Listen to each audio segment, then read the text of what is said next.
Que Dieu vous bénisse, vous qui nous suivez sur AD Docu Peniel TV. Nous sommes heureux de nous retrouver avec vous parce qu'il est important que nous puissions ensemble méditer la parole du Seigneur. Et nous avons eu l'occasion de lire les 7 lettres que Jésus a adressées aux 7 églises d'Asie. Et nous voulons juste vous proposer une synthèse de tout ce que nous avons pu voir, sous forme de 4 enseignements que nous pouvons tirer des 7 lettres que Jésus a adressées aux 7 églises d'Asie. Dans toutes les lettres que Jésus a adressées, Jésus a toujours commencé par se présenter. Il dit, voici ce que dit celui qui tient les 7 étoiles, celui qui était mort et qui est vivant, celui qui s'appelle l'Amen. Il se présente toujours. Et le fait que Jésus se présente a une signification importante. Dans les différentes lettres, Jésus juge, se présente aussi comme le juge de l'Église, celui qui juge l'Église. Il dit ce qu'il apprécie, il dit ce qu'il n'apprécie pas. Ensuite, dans ces différentes lettres, nous pouvons constater l'amour que Jésus a pour l'Église. Parce que pour les églises qui ont besoin d'être reprises, il les reprend et il leur montre la voie qu'elles doivent suivre pour se ressaisir et pour ne pas se retrouver loin de lui. Pour celles qui ont besoin d'encouragement, il les encourage. Ensuite, il termine en disant cette parole que celui qui a des oreilles pour entendre, entende ce que l'Esprit dit aux églises. Donc Jésus d'abord se présente à chacune de cette église. Ça veut simplement dire que Jésus démontre ce qu'il a affirmé dans Matthieu chapitre 16, verset 18, et particulièrement du verset 13 au verset 20, mais au verset 18, il dit « Je bâtirai mon église. Je bâtirai mon église. » C'est lui qui bâtit l'église, et l'église est sa propriété. L'église est sa propriété. Donc, c'est son plein droit de s'adresser à l'église. C'est son plein droit de juger ou bien de dire ce qu'il apprécie, ce qu'il n'apprécie pas. Parce que l'église lui appartient. Il a donné sa vie. Il est mort. Il a versé son sang. Comme il est écrit dans Apocalypse chapitre 4, chapitre 5. Il nous a dit qu'il a été immolé. Il a été immolé. Il a fait de nous un royaume de sacrificateurs. C'est lui qui a été immolé. C'est lui qui a versé son sang. Donc l'église lui appartient. Elle est pour lui. Elle est sa propriété. Alors, nous tous qui faisons partie de l'église, considérons-nous comme la propriété de Jésus. Nous lui appartenons. Nous sommes à lui. Il nous tient dans sa main. Il veille sur nous. Il nous protège. Il nous garde. Il nous défend. C'est lui notre maître. C'est lui notre propriétaire. C'est ce qu'il démontre. Ensuite, lorsqu'il se présente à chacune des églises, on constate qu'il ne se présente pas de la même façon. Il ne se présente pas de la même façon. Juste un exemple, à l'église de Laodicée, il se présente comme celui qui est l'Amen, le témoin fidèle, véritable et le commencement. À l'église de Philadelphie, il se présente comme le saint, le véritable, celui qui a la clé de David. Juste 2 exemples. Pour dire qu'à chacune des églises, Jésus met en évidence un aspect de sa personnalité, de ce qu'il est. Mais ce qu'il est important de constater, c'est que quand il met en évidence un aspect de sa personne, c'est justement pour régler un problème précis dans chaque église. Quand il dit à l'église de Laodicée qu'il est l'Amen, les témoins fidèles et véritables, le commencement de la création. C'est parce que justement dans cette église, il y avait une déviation qui risquait d'entraîner l'église loin de lui. Alors, il montre à l'église qu'il sait tout ce qu'il se passe dedans, il voit tout, et que c'est lui qui est le commencement, et que c'est lui en qui tout s'accomplit devant le Seigneur. Donc, Jésus se présente à chaque église pour régler un problème. Mais ce n'est pas seulement pour régler un problème, mais il se présente comme la solution au problème que vit l'église. Et je voudrais vous encourager, chers amis, vous dire que ce Jésus en qui nous avons cru, ce Jésus vers qui nous tournons nos regards, il est celui qui connaît la vie de chacun en particulier, et il est celui qui sait comment aider chacun à aller de l'avant, à surmonter les épreuves, à surmonter les obstacles, pour qu'il puisse être prêt pour son glorieux retour. Nous pouvons compter sur lui. C'est pour cela que Paul dit aux Thessaloniciens, Dieu va vous sanctifier, corps, âme et esprit. C'est Dieu qui fera ce travail. Et Jésus fera ce travail.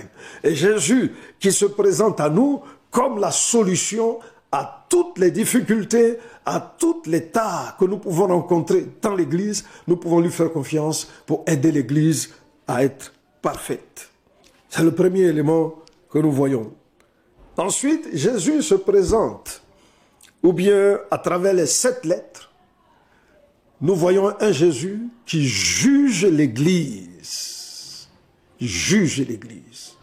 Il dit ce qu'il apprécie. Il dit ce qu'il n'apprécie pas. Il est vrai. Il ne flatte personne. Il n'essaie de caresser personne dans le sens du poil. Parce que, Paul le dit dans 2 Corinthiens chapitre 5 verset 10, il nous faut tous comparaître devant le tribunal de Christ, pour que chacun rende compte de ce qu'il aura fait, soit en bien, soit en mal. Mais ce Jésus qui nous attend à ce tribunal, il ne veut pas que qui que ce soit surpris de ce qui va se dire au tribunal. Il ne veut surtout pas que qui que ce soit parmi son peuple soit surpris un jour. Mais il commence déjà ce jugement sur la terre. Il commence déjà à dire à chacun ce qu'il apprécie et ce qu'il n'apprécie pas, pour donner l'occasion à ceux qui se sont égarés de se ressaisir. C'est pour cela que Paul, se basant sur cette vérité, il dit que pour lui, le jugement ou bien le tribunal des hommes, ce n'est pas cela qui est son souci. Il dit même qu'il ne se juge pas lui-même parce qu'il ne se sent coupable de rien. Mais ce n'est pas pour cela qu'il est juste. Il dit celui qui le juge, c'est Dieu. Il s'en remet au jugement de Dieu. Parce qu'il sait que ce que les hommes disent de lui, ce n'est pas cela qui va être pris en considération devant le tribunal de Christ. Il sait que ce n'est pas ce qu'il pense de sa personne qui sera pris en considération devant le tribunal de Christ.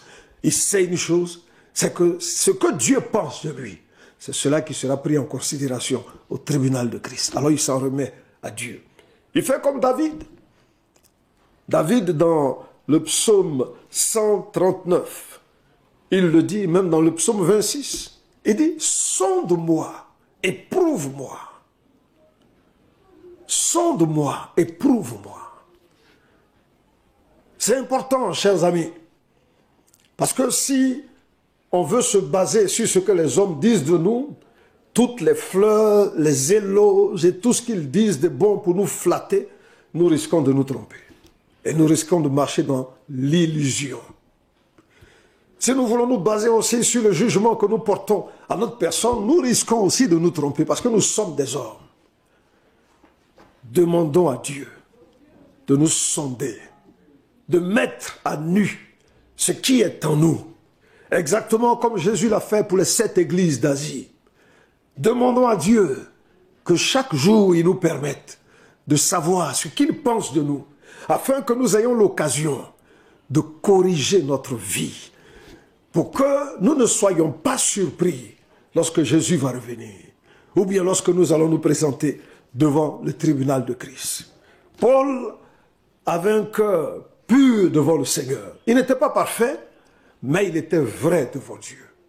Et il s'en remettait constamment au jugement de Dieu. Donc Jésus est le juste juge qui juge l'Église. Troisièmement, Jésus est celui qui aime l'Église. Nous voyons dans ces 7 lettres que celles qui ont besoin de se repentir, il les appelle à la repentance. Il dit repens-toi, repens-toi, repens-toi. Parce que il ne faudrait pas que tu restes ainsi. Si tu restes dans cet état, ça sera dommage et ça sera dramatique pour toi. Alors change de conduite, repens-toi. Et celles qui traversent des épreuves, comme l'église de Smyrne, il les encourage. Il dit, tiens ferme. Tu vas traverser encore une épreuve de 10 jours, mais tiens ferme, jusqu'à la mort. Celle de Philadelphie, il encourage aussi, en disant à cette église qu'il a ouvert une porte. Jésus nous aime. Jésus nous aime. Beaucoup de personnes n'aiment pas les réprimandes. Mais Jésus dit à l'église de Laodicée, je reprends et je châtie ceux que j'aime. Je reprends et je châtie ceux que j'aime. Si Dieu ne te dit pas la vérité, et si tu refuses la vérité qui vient de Dieu, alors tu risques un jour de le regretter pour toujours. Mais Dieu t'aime. C'est pour cela qu'il te reprend. Et en lisant la parole, il met à nu tout ce qui est caché en toi, pour te donner l'occasion de changer, pour te donner l'occasion de te ressaisir, afin que demain, tu puisses être heureux. Et Jésus, dans son amour, il promet des récompenses, justement, à ceux qui vont écouter ses conseils, à ceux qui vont se repentir, il promet des récompenses. Et ce que nous pouvons remarquer, c'est que l'église de Laodicée, dans laquelle il n'a rien trouvé de bon, il lui fait la promesse, il dit, celui qui vaincra va s'asseoir avec moi sur mon trône. Quel privilège! S'asseoir avec Jésus sur son trône. Mais c'est la démonstration de l'amour de Jésus. Et il aime tellement ces chrétiens de Laodicée, malgré leur état, alors que ces chrétiens-là l'ont rejeté, alors que ces chrétiens ont mis l'argent à la place de Jésus, alors qu'il est prêt à les vomir, mais il les aime tellement qu'il leur dit, si vous vous repentez, alors vous serez assis avec moi sur mon trône. Jésus nous aime, frère. Jésus nous aime. C'est pour cela que nous devons nous repentir. Jésus nous aime. C'est pour cela que nous devons persévérer. Même si c'est difficile, il faut continuer. Il ne faut pas baisser les bras. Et pour terminer, Jésus dit, celui qui a des oreilles pour entendre, qu'il entende ce que l'Esprit dit aux églises. Jésus oriente l'Église vers le Saint-Esprit. Il demande à l'Église d'écouter ce que l'Esprit dit. Parce qu'avant de partir, il a dit à ses disciples, je ne vous laisserai pas orphelins. Il dit, je vous enverrai un autre consolateur, afin qu'il soit avec vous. Vous pouvez lire pour cela Jean chapitre 14 à partir du verset 16, Jean chapitre 15 à partir du verset 26, Jean chapitre 16 à partir du verset 7, et le verset 13, il parle d'un autre consolateur, un autre consolateur. Ça, c'est avant sa mort. Et là, en s'adressant encore aux églises, il dit d'écouter ce que l'Esprit dit. Il demande simplement à l'église d'être attentive, sensible à la voix du Saint-Esprit. Le Saint-Esprit qui a inspiré tous ceux qui ont écrit les Saintes Écritures. Le Saint-Esprit qui nous donne la connaissance des Saintes Écritures, parce qu'il vient pour nous enseigner toutes choses. Cet esprit-là, il faut l'écouter. Parce qu'il connaît ce que Dieu pense de nous. Il connaît ce que Dieu veut que nous fassions. Et lorsque nous l'écoutons, à travers les Écritures, à travers la voix qui s'adresse à nous au fond de nous-mêmes, alors nous pouvons corriger notre voie et nous pouvons marcher sur le droit chemin. Donc voilà les 4 enseignements que nous pouvons tirer de façon globale de ces lettres que Jésus a adressées aux églises. Alors, je voudrais terminer par cette même parole que Jésus a dite, que celui qui a des oreilles pour entendre, entende ce que l'Esprit dit aux églises. Si tu retrouves ta vie dans l'une de ces lettres, il faut te ressaisir, il faut prendre courage, avancer, afin que tu ne perdes pas ta récompense. Que Dieu te bénisse. Nous allons donc prier le Seigneur. Notre Père et notre Dieu, voici devant toi, nous voulons nous incliner en ta présence et surtout te demander de nous donner une oreille qui est sensible à la voix de l'Esprit, un cœur qui est sensible à la voix de l'Esprit, parce que nous ne voulons pas être rejetés, vomis, mais nous voulons vivre éternellement avec toi dans la gloire, hériter de toutes tes promesses pour ta gloire, au nom de Jésus-Christ. Amen.